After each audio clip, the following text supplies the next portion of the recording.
السلام علیکم۔ امید کرتی ہوں آپ سب خیریت سے ہوں گے۔ ناظرین، پلیز میرے چینل کو سبسکرائب کر دیجئے، بیل آئیکن کو پریس کر دیجئے فار نیو کمنگ اپڈیٹس۔ آئیے چلتے ہیں ایک اور کہانی کی جانب۔ علی، جو رات کو بالکل صحیح سویا اور جب صبح اٹھا تو اسے بہت سخت بخار ہو رہا تھا۔ علی کی امی بہت زیادہ پریشان تھیں۔ وہ ان کا اکلوتا ہی بیٹا تھا۔ کیا بات ہے، تم اتنے ڈرے اور سہمے ہوئے کیوں ہو؟ جب سے اپنے کمرے میں جا کے سوئے صبح باہر ہی نہیں نکلے اور مجھے آنا پڑا تمہیں جگانے کے لیے۔ کیا بات ہے، آج اسکول کی بھی چھٹی ہو گئی ہے؟ مما بس ویسے ہی میری طبیعت ٹھیک نہیں ہے، مجھ سے اٹھا ہی نہیں جا رہا۔ ایسا کیا ہو گیا جو تم سے اٹھا نہیں جا رہا؟ مغرب کے بعد تک تو تم کھیلتے رہے اور رات کو جب آئے کھانا کھا کے سیدھے اپنے کمرے میں جا گھسے۔ تمہارے ابا بھی صبح سے کام پر گئے ہیں، انہیں پتا چلے گا کہ علی اب تک سو رہا تھا تو مجھ سے بہت ناراض ہو جائیں گے۔ چلو شاباش، اٹھو، کچھ کھا پی لو، ہمت کرو، میں پھر شام کو تمہارے ساتھ دوا دلوانے چلوں گی۔ مما میری بالکل بھی ہمت نہیں، آپ مجھے کمرے میں ہی لا دیں۔ جیسے ہی علی کی مما، جن کا نام رضیہ تھا، وہ کھانا لے کر کمرے میں آئی تو علی کے ہاتھ پیر ٹیڑھے ہوئے تھے۔ رضیہ کے ہاتھ سے ناشتے کی ٹرے چھٹ کر زمین پر گر گئی۔ سارا سامان زمین پر بکھر گیا تھا۔ وہ علی علی کہہ کر چلا رہی تھیں۔ رضیہ نے جلدی سے اپنے شوہر نعمان کو کال کی اور فوراً سے گھر پہنچنے کو کہا۔ 15 منٹ کی ہی مسافت پر ان کا کاروبار تھا۔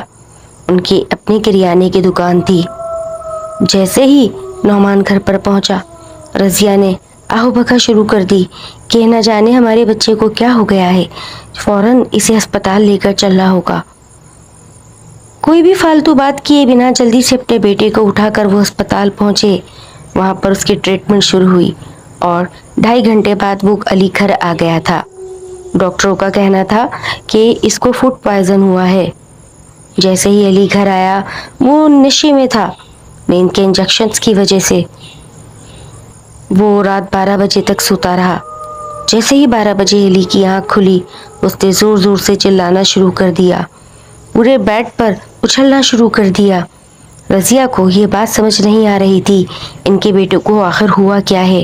وہ زور زور سے چیختا چلاتا، اپنے آپ کو نوچتا، اتنی بھیانک اور کریہ آوازیں نکالنے لگا تھا جیسے اس کے اندر ایک علی نہیں 2-3 علی گھسے ہوں۔ اس کی ماں بہت زیادہ خوفزدہ ہو گئی تھی۔ نعمان، جو کہ علی کا باپ تھا، وہ بھی اس کا یہ سب تماشا دیکھ رہا تھا۔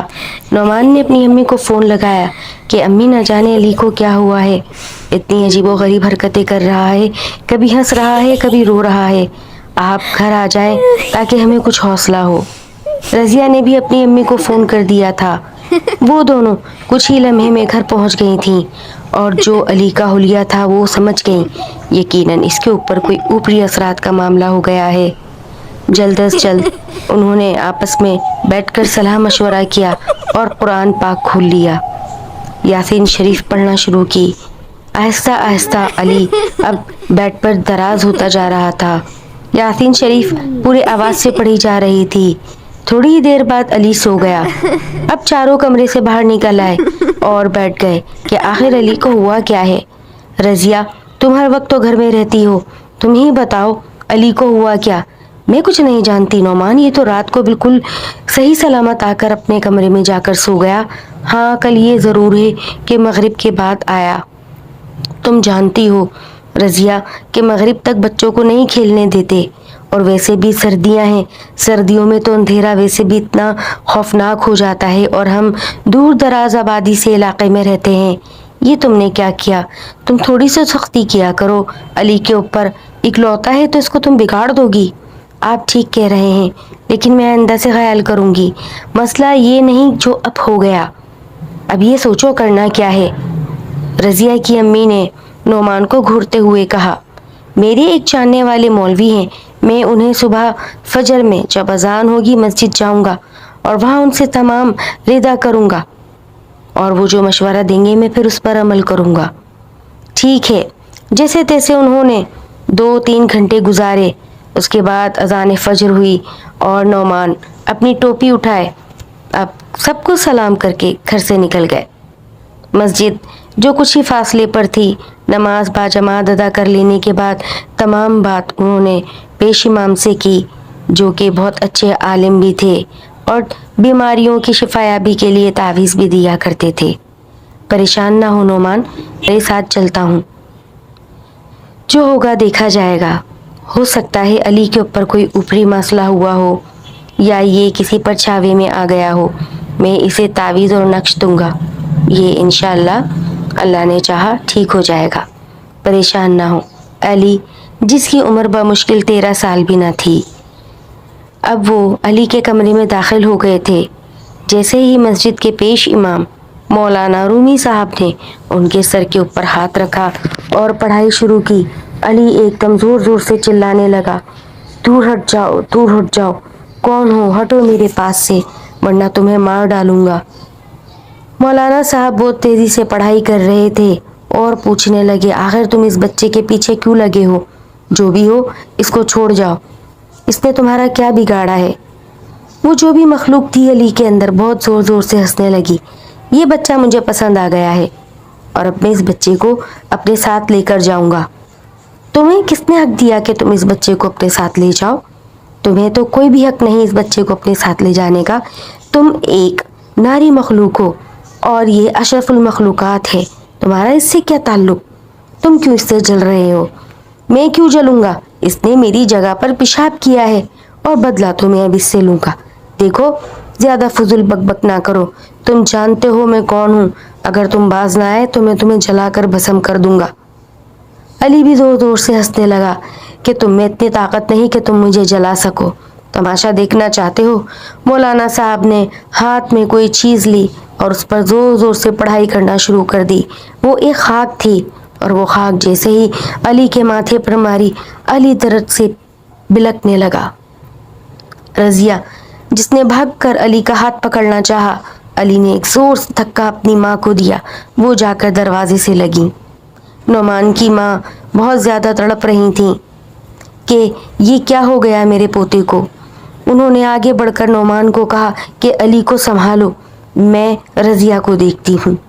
علی کسی کے قابو میں نہیں آ رہا تھا، بہت مشکلوں سے علی قابو میں آیا، اس کے ہاتھ باندھ دیے تھے بستر سے۔ تھوڑی دیر تک مولانا ان کے سر پر کھڑے پڑھائی کرتے رہے، جب علی ٹھنڈا ہوا اور وہ بے ہوش ہو گیا۔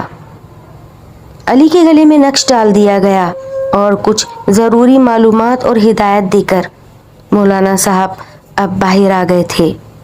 کیا ہوا مولانا صاحب میرے بیٹے کو؟ کچھ نہیں نعمان، پریشان نہیں ہو، جو بھی چیز تھی اسے چھوڑ کر جا چکی ہے اور تم نے بہت اچھا کیا کہ تم بر وقت میرے پاس آ گئے، ورنہ آج وہ تمہارے بیٹے کو اپنے ساتھ لے جاتا۔ تمہارے بیٹے سے ایسی کوئی حرکت ضرور ہوئی ہے جس سے ان کو تکلیف پہنچی اور وہ اس سے بدلہ لینے کے لیے اس کے اوپر حاوی ہو گئے۔ جب علی کو ہوش آیا، علی بالکل صحیح تھا، تو علی کے والد نعمان نے علی سے پوچھا، بیٹا کل کیا ہوا تھا جو تمہاری اتنی طبیعت خراب ہوئی؟ علی کو تو کچھ یاد بھی نہیں تھا، لیکن زور دینے پر علی نے بتایا کہ پاپا جان ہم کھیل رہے تھے چھپن چھپائی، میں ایک گلی کے کونے میں جا چھپا، مجھے بہت سخت پیشاب آ رہا تھا، مغرب کی اذانیں بھی ہو رہی تھیں، میں نے وہیں کونے میں چھپ کر پیشاب کر دیا اور پھر اس کے بعد تھوڑی دیر کھیل کر میں گھر آ گیا۔ ناظرین، کوئی بھی ایسی جگہ جو آپ کی جان پہچان کی نہ ہو یا باہر کوڑا کرکٹ یا کوئی سنسان گلی، ہرگز یہ کام نہ کریں، نہ ہی درختوں کے نیچے کیا کریں، کیونکہ یہاں پر ایسی مخلوقات رہتی ہیں جو ہمیں دکھائی تو نہیں دیتی، لیکن جب وہ کسی کو مزہ چکھانے پر آ جائیں تو وہ انسان اپنی جان سے ہاتھ دھو بیٹھتا ہے یا اتنی گھناؤنی تکلیف کا شکار ہو جاتا ہے کہ جس کا علاج اسے روحانی بہت لمبا کروانا پڑتا ہے۔ شاذ و نادر لوگ تو صحیح ہو جاتے ہیں اور کبھی کبھار ایسا ہوتا ہے کہ وہ اپنی جان سے ہی ہاتھ دھو بیٹھتے ہیں۔